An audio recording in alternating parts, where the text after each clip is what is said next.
Mayroon po ba kayong mga nilagang itlog dyan? Ano ba? Sigurado maraming bumili ng itlog ngayon.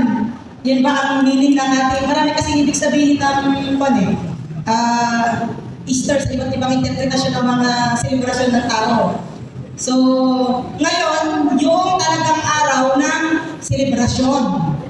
Kasi, nangyari, magmula ng Huwebes hanggang Biyernes, hanggang Sabado, nagse-celebrate sa swimminghan ng lahat ng tao. Imbis na dapat daw doon ay nagdadalamhati eh. Pero, nag-i-enjoy. Baliktad. Diyan na happy-happy, party, inuman, instead of meditation about the Lord. Pero ngayon, hindi natin napipigilan ang lahat ng tao, pero sa tamang paraan, tayo ngayon ay magse-celebrate. At ang isi-celebrate natin ay ang pagkabuhay ng Panginoon. Ano ba ang kahulugan nito sa atin? Taon-taon po ay narinig natin ang preaching tungkol po sa resurrection o pagkabuhay na muli. At lahat ng mga iglesia ng Panginoon, lahat ng churches across the globe, lahat po ngayon ay isa ang mensahe. At ito po ay ang mensahe ng pangako ng Panginoon, ang pagkabuhay ng Panginoong Jesus. Jesus is alive. Yan po ang ating tema. Ang Diyos po ba, alam po ba natin na ang Diyos ay buhay? Okay. Ang tanong, gaano po kaya nalalaman o gaano po kaya natin naiintindihan pag sinabi natin na buhay ang Diyos? Pag-aaralan po natin yan sa 4 na ebanghelyo ng Panginoon na meron pong iisang tema ng istorya tungkol sa pagkabuhay ng Diyos na matatagpuan sa Mateo, sa Marcos, sa Lucas, at sa Juan. Ngunit ang pag-uusapan po natin ngayon ay hindi lamang sa simpleng pagkabuhay. Ang pag-uusapan po natin ngayon ay ang pisikal na pagkabuhay ng ating Panginoong Hesus. Ano po ang ibig sabihin ng pisikal na pagkabuhay ng Panginoong Hesus sa buong Kristyanismo, sa buong tao at sa misyon natin bilang isang Kristiyano? Tingnan po natin ang mga bagay na ito. Meron po tayong 3 bagay na pag-uusapan at nakapaloob po dito ang iba't ibang kaisipan. Una po, pag-uusapan natin yung iba't ibang teorya, kaisipan tungkol po sa kamatayang pisikal ng Panginoong Hesus. Bakit? All throughout the centuries, over the centuries po, napakahalaga po kasi ng kamatayang pisikal ng Panginoong Hesus. Kaya napakadami pong kumakalaban, napakarami pong hindi naniniwala sa ganitong katubuan ng Kristiyano. Yan po, titingnan po natin yan. Kung ano-ano bang iba't ibang isip ng mga tao throughout time tungkol po sa physical or bodily resurrection of Jesus Christ. And secondly, pagkukumparahin po natin at iugnay natin ang mensahe nito at ang ebidensya ng salita ng Diyos tungkol sa pisikal na pagkabuhay ng Panginoong Hesus at kung ano ang katotohanan na nagbibigay ng pananampalataya at katibayan sa ating pananampalataya bilang isang Kristiyano. So, debated events po ang pagkabuhay na pisikal o the bodily resurrection of Jesus Christ. Unang kaisipan ko na ibinabato ng mga kumukontra sa katuruan na ito ay yung tinatawag na unconscious theory. O yung tinatawag na, ay, hindi naman tayo si Jesus, nawalan lang ng mana. O hinimatay. Kaya ang ginawa ng mga disipulo, pumunta sila doon sa kanyang libingan at nirevive nila si Jesus. Yan po ang kaisipan ng mga yan po ang kaisipan ng mga taong hindi naniniwala sa pisikal na pagkabuhay ni Jesus. Wala na siya ng ngalan. Pero may problema po ang kaisipan na ito. Kasi ang mga Roman soldiers, especially po yung mga tinatawag na executioners, o yung mga i-design para magparusa ng kamatayan sa mga lumabag sa otoridad ng Romano. They are designed and trained to kill.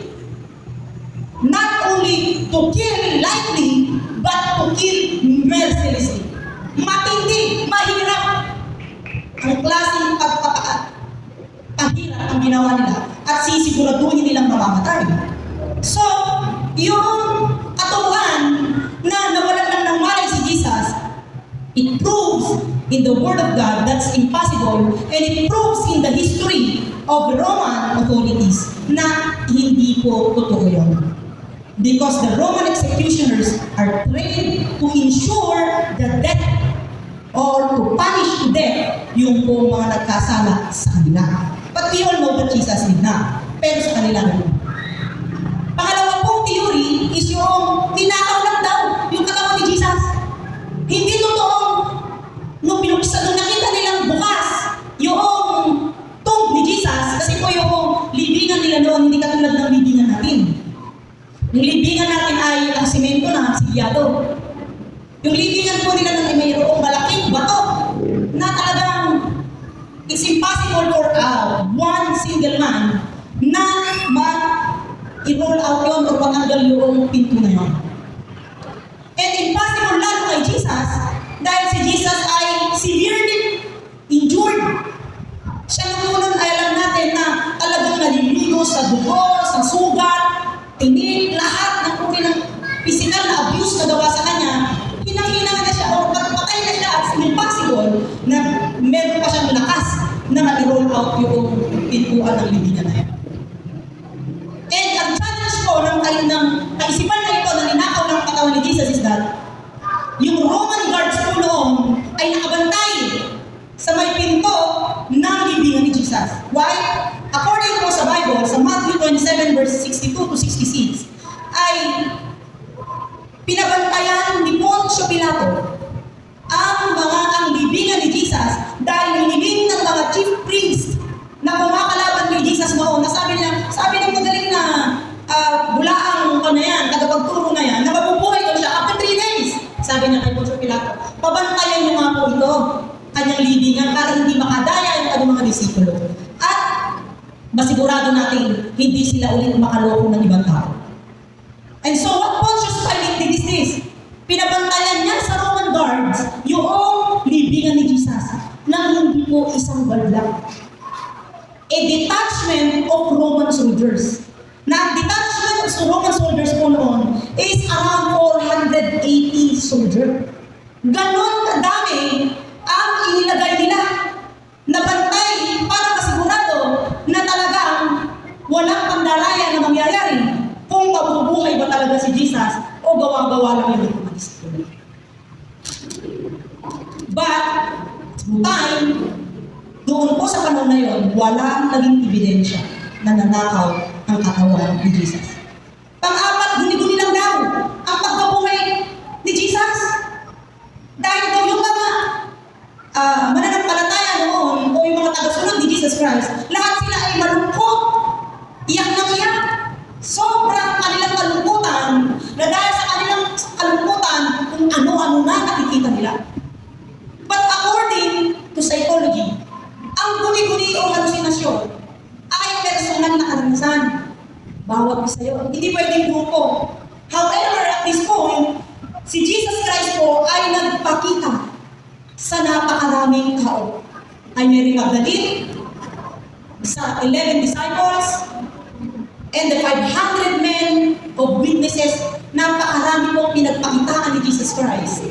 Naki-interact siya sa kanila kanila, nakikain sa kanila. In fact, si Thomas, ayon po doon sa Bible, na-touch pa niya yung hand ni Jesus. Na-touch niya yung body ni Jesus. So, hindi isa itong guni-guni. Dahil ito po ay isang history. Nangyari itong event na ito. Number 5 is, maling kaibigan lang daw napuntahan. Na ang totoo, hindi doon, wala talaga doon yung katawan ni Jesus, kaya nagpupulori itong mga disipulo na ito. But that is not true.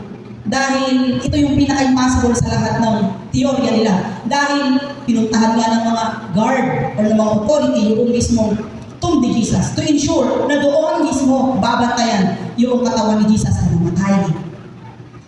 And lastly is, kathang-isip lang daw o gawa-gawa ang pagkamatay na pisikal ni Jesus Christ o yung pagkabuhay, na pisikal ni Jesus Christ.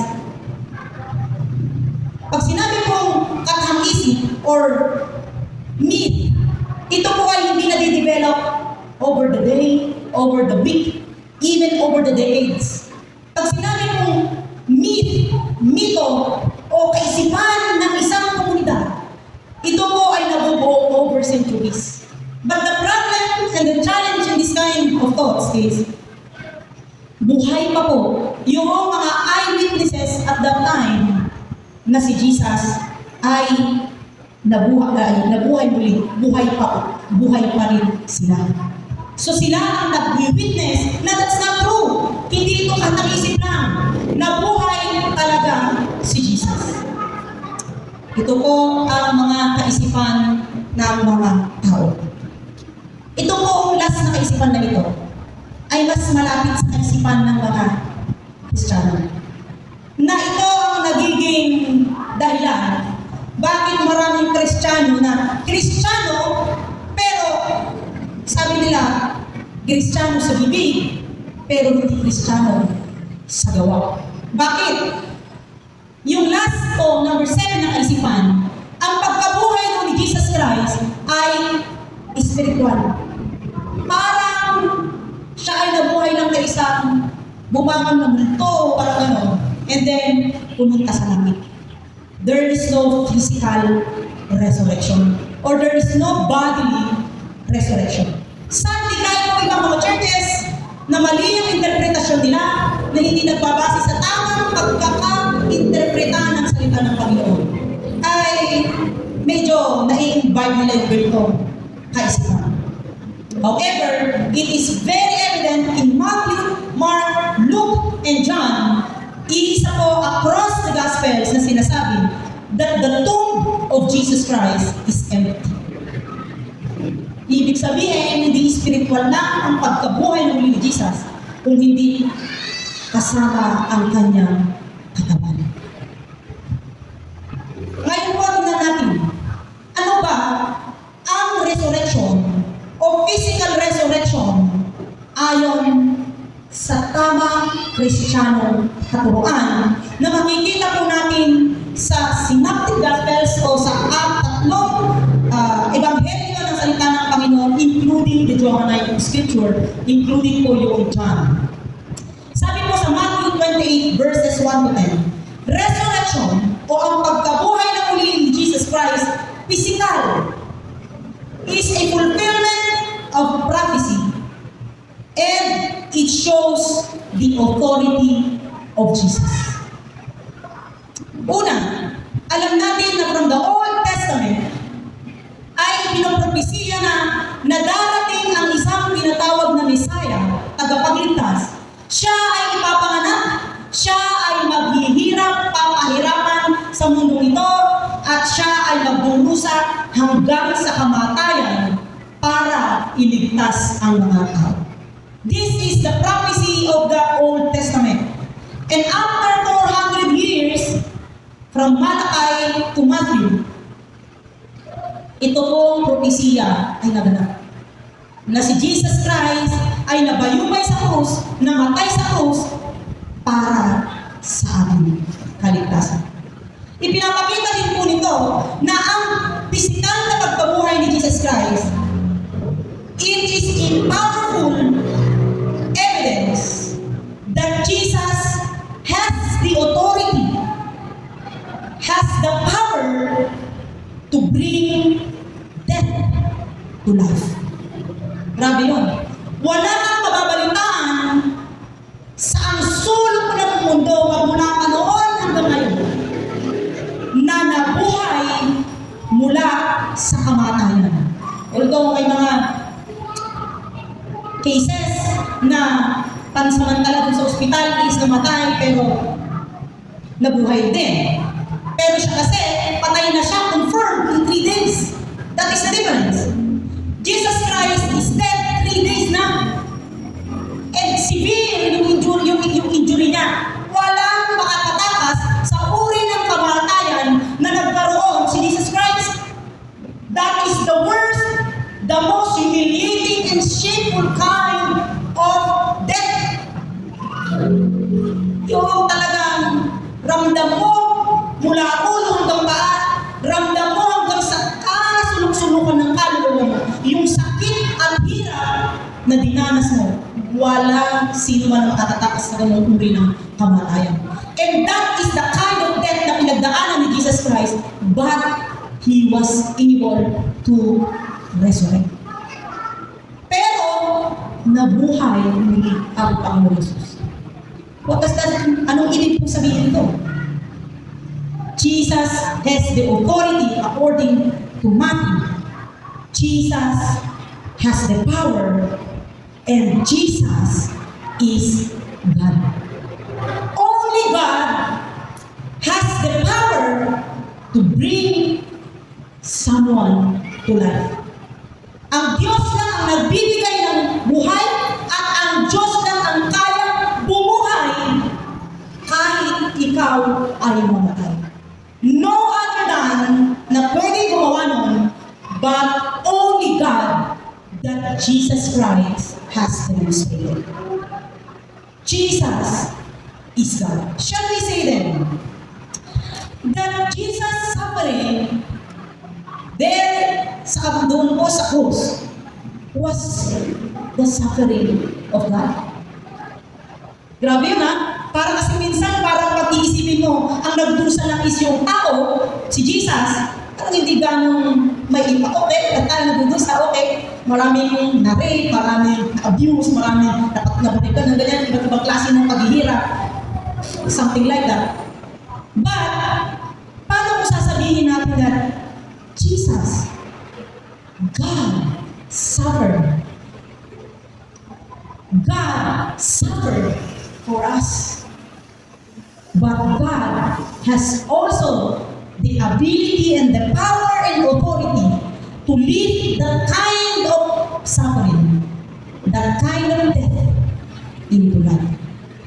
So this resurrection is the fulfillment of prophecy, and it shows the authority of Jesus being the Messiah and the King. Ano po ang patunay niyan? Matthew chapter 28, kung babasahin po natin 1 to 10, sabi niya po doon, noong time na nabuhay na muli si Jesus Christ physically, nagkaroon ng earthquake, ng matinding earthquake o, ano ba sa Tagalog ng earthquake? Lindol! Lugano ko din nag-translate sa isip ko eh. Ganun, wala na. Matinding lindol. There was a big shake, strong shake that happened doon mismo sa lugar na yun. And there was an angel, there was an account na yung mga guards po na nakabantay doon ay nanginginig. Nung nakita nila yung anghel, nung nakita nila nagkaroon ng matinding mga lindol at nag-roll out yung napakabigat na tombstone o pinto ng libingan ni Jesus. Hindi makapaniwala itong mga Roman guards na ito. Takot sila. At itong mga Roman guards mismo na ito, they are the first eyewitness. Sila ang first na saksi that Jesus Christ is alive. That Jesus Christ has resurrected physically. Wala. Takot sila. So, nung natakot sila, ano ang nangyari? In Mark chapter 16, verses 1 to 8, the resurrection brings awe, fear, and faith. Namangha sila, natakot sila. Nagkaroon kaya ng faith? Bandatanong na yung ibang soldier, yung ibang mga theologian o tagapagturo ng Biblia. Sinasabi nila, yung ibang mga bantay doon sa libingan ni Jesus, naniwala, Jesus Christ is God. But according dito sa mismo chapter na ito, makikita natin na sa takot ng mga guard na ito, tumakbo sila doon sa chief priest. Inireport agad nila, takot sila. Inireport nila yung nangyari. May nakita po kami doon. Nawala po yung katawan ni Jesus Christ. Tapos po, bigla ko nagkaroon ng pakalakas na lindol. Lahat yun ay katuparan ng propesya. Nasabi ngayon sa Biblia, sa Old Testament noon pa, lahat yun, natakot yung mga guard, i-report yung detalye na yun sa mga priest na kumakalaban kay Jesus na hindi naniniwala sa katuruan ni Jesus. Ano ang ginawa ng mga priest na yun? Sinuhulan nila yung mga first-hand witnesses na ito. Itong mga Roman soldier na ito, hindi po ituturo ng theologian, puro ito ng Biblia na sinabi doon. Sinuhulan ng mga chief priests, itong mga witness na guards na ito, para magsabi ng kasinungalingan. Ibahin nila at sabihin nila, hindi, nanakaw lang. Yun yung isang teorya, yung katawan ni Jesus. Kaya nagkaroon ng ibang kasabihan tungkol sa muling pagkabuhay ni Jesus Christ. Dahil doon pa lang sa nangyari na yun, marami na kalukuhan na nangyari. Marami na kasinungalingan na nangyari na pakana ng mga pari. So there were shock and silence na nangyari dun po sa resurrection na yun. But the resurrection, the body resurrection of Jesus Christ brought faith to those na nakakita sa kanila na mga naniniwala sa Panginoon. Mary Magdalene, 11 disciples, 500 men, and the others na pinagpakitaan ni Jesus Christ. That kind of fear brought faith to them. In Luke chapter 12, 24, verses 1 to 2, this bodily resurrection of Jesus Christ revealed who Jesus is, and it brings the main purpose of Jesus Christ to the humanity. And what is that? To restore relationship between God and people, between God and humanity. On the road of Emmaus, Jesus Christ opens the mind and understanding of the disciples, and He told them na kailangan mangyari lahat ng ito dahil ito ay part ng pagligtas ng Panginoon sa sangkatauhan. Imagine, the bodily resurrection of Jesus Christ, ang isang ebidensya nito, nakausap niya mismo, pinangaralan pa niya mismo, nakasama niya mismo itong mga disipulo tungkol sa kung ano ang dapat nilang gagawin bilang ngayon na patunayan na nila na totoo ang sinasabi niya, ang katuruan niya tungkol sa pagsunod, paniniwala at pagsunod sa Diyos. Wow! So this resurrection, bodily resurrection from the book of Luke, it shows the main purpose of Jesus Christ.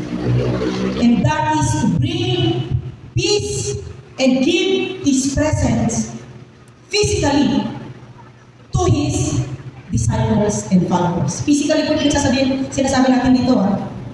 And lastly, sa John 2 chapters 20 and 21, that resurrection of Jesus Christ, the bodily resurrection of Jesus Christ, shows a personal encounter.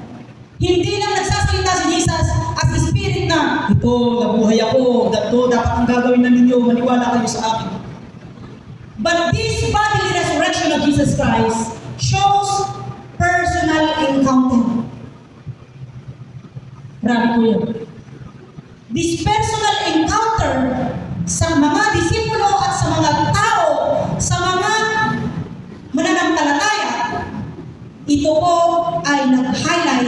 ng ultimate purpose ni Lord sa ating mga tao. And what that is?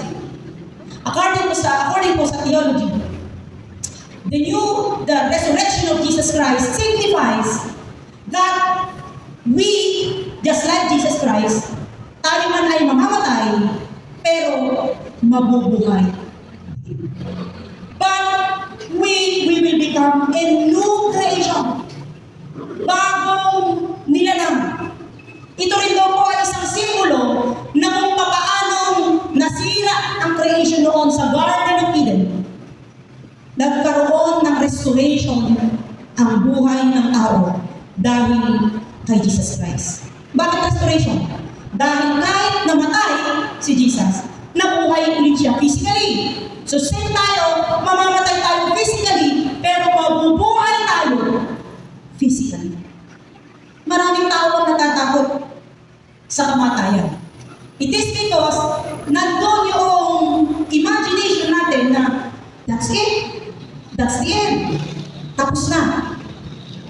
Nakakalimutan natin na si Jesus Christ ay hindi spirit na pumunta doon sa Ama. Si Jesus Christ ay buhay na Diyos, physical, glorified body na nagpunta sa kanang trono ng Ama. Anong ibig sabihin nun? Tayo din. This is the central teaching of Christianity. Na dati nakakatakot mamatay dahil physically mabubulong ka, pero pag pala ikaw ay nanampalataya kay Jesus Christ at sumunod ka sa Kanya, mamatay ka man physically, mabubuhay ka din physically. Diba that is a great comfort. Yung kasi isip natin, minsan is parang okay, sa langit, sa bagong new earth, yung nakakalala kayo yung preaching nila Pastor Briggs and Pastor Gary, there will be new earth and new heaven, na sinasabi sa Revelation, and doon din sa teachings nila Apostle Paul, there will be new heaven and new earth.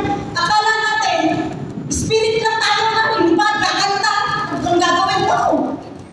Just like Jesus Christ, that Jesus Christ is physical, bodily, may katawan na nabuhay ulit. Ganon din po tayo. Kaya napakahalaga ng katuruan po na ito.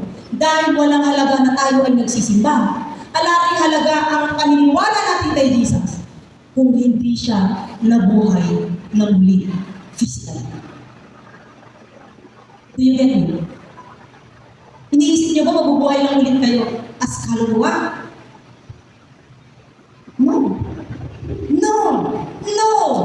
This account from Mark, Luke, John, this is a strong evidence that you and I, even though we die, but we will also live again with this faith, with new, renewed, glorified physical body, just like Jesus Christ. Di ba nakaka-comfort yun? Di ba? Kasi nagnahan itong physical natin honestly. Di ba? Pero bibigyan pa na tayo ng katawan na mas maganda pa, di ba? What does that mean? To live again, to resurrect again, physically. What is the echoing message and impact of this body resurrection? Tulad po ng sinabi natin kanina, Jesus' resurrection proves that death is not the end. Jesus conquered sin, Jesus conquered death, and Jesus conquered the grave. Napagtagumpayan ng Panginoon ang kasalanan, ang kamatayan. Ano ba ang grave? At ang libingan. It has no power to us anymore. Because even though we will die, we will rise and live again. Amen? That is a very, very strong, na teaching of Jesus Christ. And this is the power of bodily resurrection of Jesus Christ. We will live not spiritually, but physically.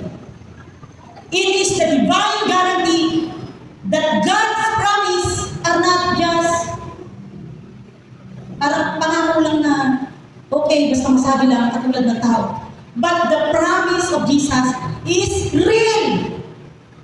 Bakit? Sinabi sa Old Testament, napakadami ng propesya, napakadaming accounts, basahin niyo po buong Old Testament. It's about the coming of Jesus Christ. At sinabi niya na magre-resurrect yun ang ating nakapagligtas at ganun din na mangyayari sa atin.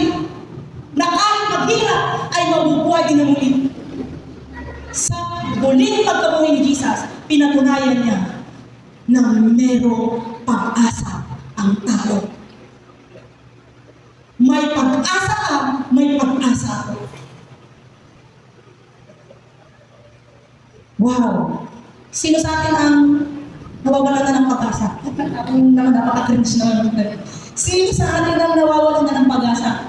O nawawalan na ng pera? O nawawalan na ng pagmamahal?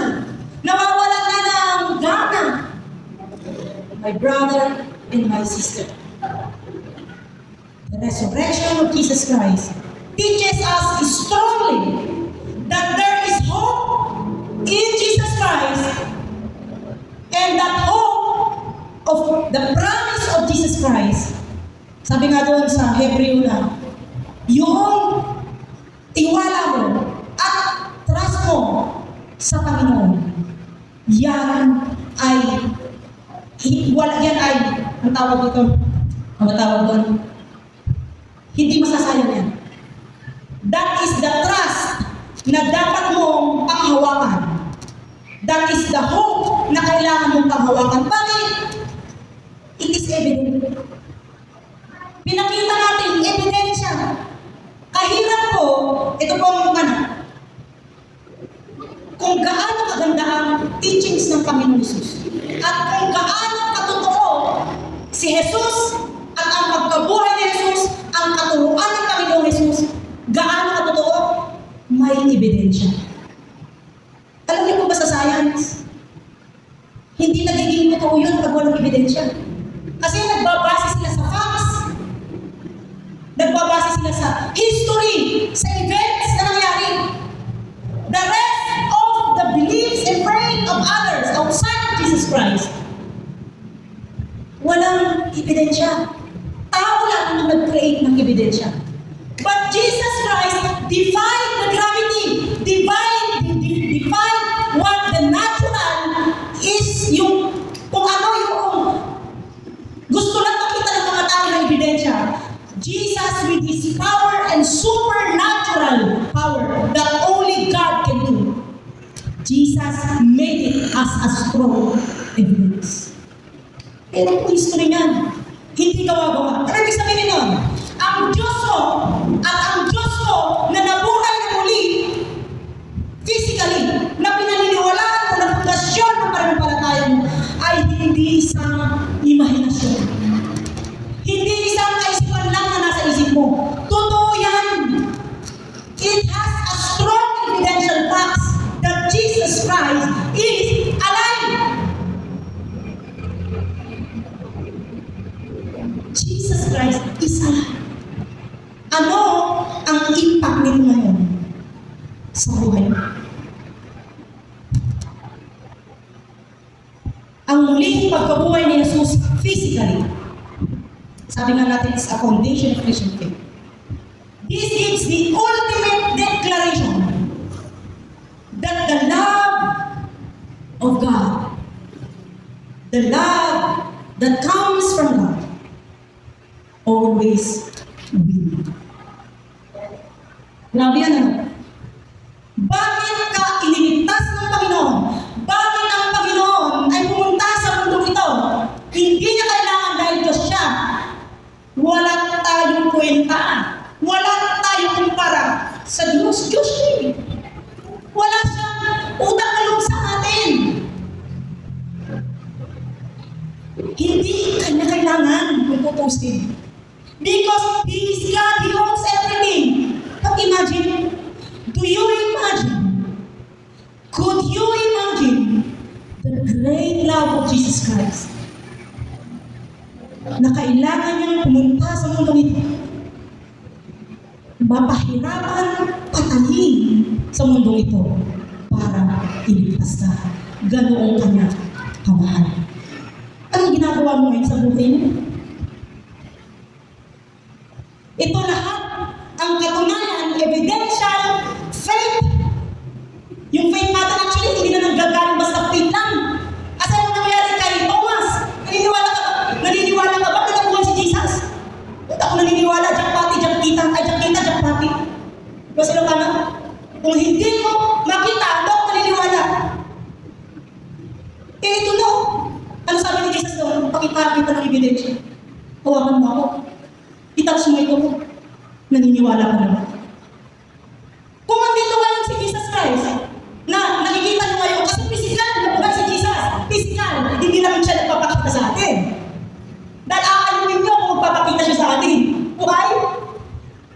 Jesus is the Savior now. But when Jesus comes back, Jesus is no longer a Savior. Jesus is already a judge. Dahil po yan. Ang pagmamahal ng Panginoon sa atin, nagliligtas sa atin habang buhay ka pa at habang hindi niya pa dinidesisyonan na bumalik sa mundo. Dahil pag bumalik na siya sa mundong ito, hindi ka na niya iniligtas. Kahit ang paruntungan ka pa, kung balik mo dito yung agad dyan, ipagama mo, asok na, kanangin mo, katuntaan ka, tinaraya. You can no longer do that.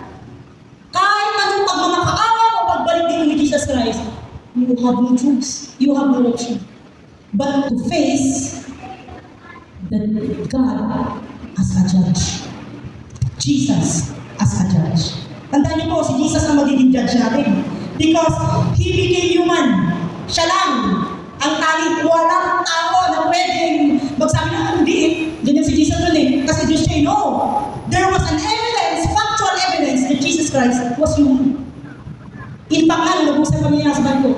Hindi agad nag-start ni Jesus Christ ang ministry niya. From birth to 29 years old, namuhay ng maglukupan si Jesus Christ bilang, anong trabaho niya? Karpintero. Nawala lang siya katulad natin for 30 years. Pero hindi na siyang tao. Kaya walang masasabing hindi siya naging tao. Naranasan niya. Naranasan niya lahat ng kuring magiging tao. At damdamin, isip, pisikal. Kaya magiging judge siya sa iyo. Kasi alam niya na kung siya napagtagumpayan niya, ang anumang kahinaan bilang isang tao, kaya mo rin. Because of Jesus Christ. Because of Him. Because of His empowerment. Because of God's love. Because of this bodily resurrection of Jesus Christ, it declares that life can be triumphant. Pwede tayong magtagumpay, gaano man kahirap ang pagsubok sa buhay, gaano man kabigat ang pinagdadaanan natin, kaya nating magtagumpay. Si Jesus nga, nakahirapan, nagsuffer, pero nagtagumpay, ganun ka din. May rason ka ba? May rason ka ba para magreklamo? Sige, tao ka lang eh, magreklamo ka. At may bagang saglit. Pero ma-realize mo si Jesus nga. Napakatindi ng pinagdaanan ni Jesus Christ. Pero kinaya niya, hindi siya nagkasala. Huwag niyo pong gagawing option sa inyo bilang Kristiyano, yung kasalanan. Sige, magkakasala mo na ako. Later on, agbabawian ko lang. Napakadaming Kristiyano ganon. Ano po? Kristiyano paglinggo, pag Monday to Saturday, iba, kakaiba, hindi siya. Minsan nga, hindi lang linggo eh, kalahati ng linggo. Di, mas masaklang masaya ka. Hindi lang kalahati ng linggo. Pagkatapos lang ng church, naalala ko ng bata kami. Hallelujah! Praise the Lord! Praise the Lord! Alay! Diba naman ang gano'n, no? Nung, nasaktong umuwi kami, nagkasabay-sabay kami. Di ko talagang guys, very vivid in my eyes talaga. Uwi sila, yung praise and worship leader. Dapat kain. Kalimutan pa lang magluto nung hindi siya nagsisimba na kabahay nila. Manuslit ang may mura. Nakakalimot ka. Teka. Kristiyano ka. That God, Jesus Christ, once and for all, suffered and died and lived again for you. Gusto mo maging katulad ni Jesus Christ? Na kahit ikaw ay mahirap man sa mundo ito, ay mabubuhay ka rin physically. Follow the example of Christ. What did Apostle Paul say?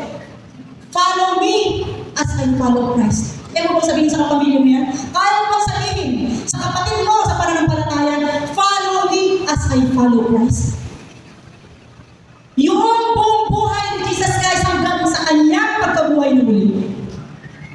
It demonstrates, it exemplifies. Ito ang ehemplo ng pagiging tao. Ganito ka dapat mabubuhay. Dahil sa napakatindi na ebidensya na ito ng pagkabuhay na pisikal na muli ng ating Panginoon na buhay pisikali, ano ang naging impact sa mga disipulo at sa mga taong pinagpakitaan niya at datang? Nagpakita siya kay Mary Magdalene. Si Mary Magdalene, alam natin ang kanyang history based sa Bible. Ano yung naging buhay niya? He was a prostitute. Maruming babae, masamang tao. Sabihin mo na lang dahil hindi naman tayo gano'n. Masamang tao. Mary Magdalene, maruming tao. Ano ang gusto sabihin ni Jesus Christ nung siya ay nabuhay na muli at nagpakita kay Mary Magdalene? At ano ang gusto niyang sabihin doon? Ang ibig sabihin doon ng Panginoon, Mary Magdalene, ipagpatuloy mo, naging marumi man ang buhay mo, umalis ka na dyan, sumunod ka at magpatuloy sa akin. Nagpakita siya kay Thomas na nagdududa sa kanya. Ano sinasabi niya?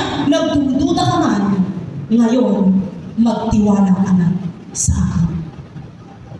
Sa lahat ng mga disipulo at mga witnesses at that time, natatakot man kayo, ngayon, magpakatatag kayo dahil kasama niyo ako. Ano ibig sabihin ng Panginoon dito? Si Jesus Christ ay nabuhay na muli na pisikal. Ipinapakita nito na kung naiintindihan mo na ito ay ginawa ng Diyos para sa iyo, dapat magbabago ang buhay mo. 2 Corinthians 5:17. Hindi ka na dati. Hindi na ikaw yung dating maruming masamang tao na nagdududa at matatakot. Ikaw na ngayon ay bagong nilalang. Ikaw na yung taong matubig, nagtitiwala sa akin, at puno ng pag-asa at pagtitiwala sa akin. Ano po ang impact nito sa old church, sa early church? Sa kanila noon, sa mga disipulo at sa lahat ng pinagkakita ni Jesus. Ano po nag-impact sa kanila? Wala lang. Woo! Parang si Kimulay, parang ganun lang. Buhay! Inayot ang kanya. Buhay ang aming leader. Ganun ba nag-impact lang sa mga church sa church noon? Sa mga mananampalataya noon? Hindi po. Anong impact sa kanila? Magbago kayo, sundin niyo ako, at ibahagi niyo ang katotohanan na ito sa lahat ng dako ng mundo. Matthew chapter 28. Ano sabi doon? Go! Baptize and make disciple all the nation. Anong nangyari? Anong ginawa ng mga disipulo? At ng mga witnesses, ng mga nanampalataya mo? Kahit na tinutugis sila ng mga otoridad, ng mga priest na kumakalaban sa kanilang pananampalataya kay Jesus, wala silang takot harapin ang kamatayan, ang hirap, para ibahagi ang katotohanan na ito dahil evidentially nakita nila totoo ang Diyos. Ngayon, ikaw, ako, alam mo ngayon, totoo at buhay ang Diyos, ano ang gagawin mo? Hindi ito sabi-sabi. Ito ang totoo. Natatakot ka na ba na gumawa ng masama? Nakakatakot ka na ba na magbahagi ng salita ng Diyos sa ibang tao, sa kaibigan mo, sa kapamilya mo, sa kakilala mo? Nata-challenge ka na ba na magbago, na magpasensya kahit nagalit ka na sa tao na to kahit na kapamilya mo? Nata-challenge ka na ba? Yes, by hook or by crook, gagawin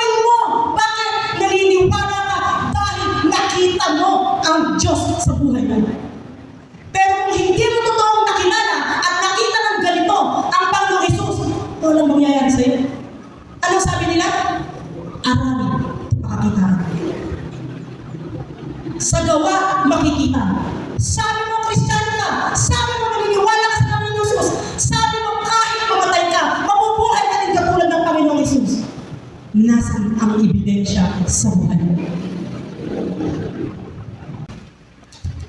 Ngayon, kung magbabago ka, gagawin mo ang totoong pagsunod sa Panginoon, nasa sa iyo yun. Why? Arami hindi pa kakitaan. Ngayon pa lang, sa buhay mo na ito, malalaman mo na kung ano ang future mo. Kung ngayon ay sumusunod ka, nagtitiwala ka sa Panginoon, sa lahat ng ginagawa mo, alam mo na ang destinasyon mo ay ang katulad ng Panginoong Jesus, na mamatay naman, mabubuhay ka muli kasama ang Panginoon.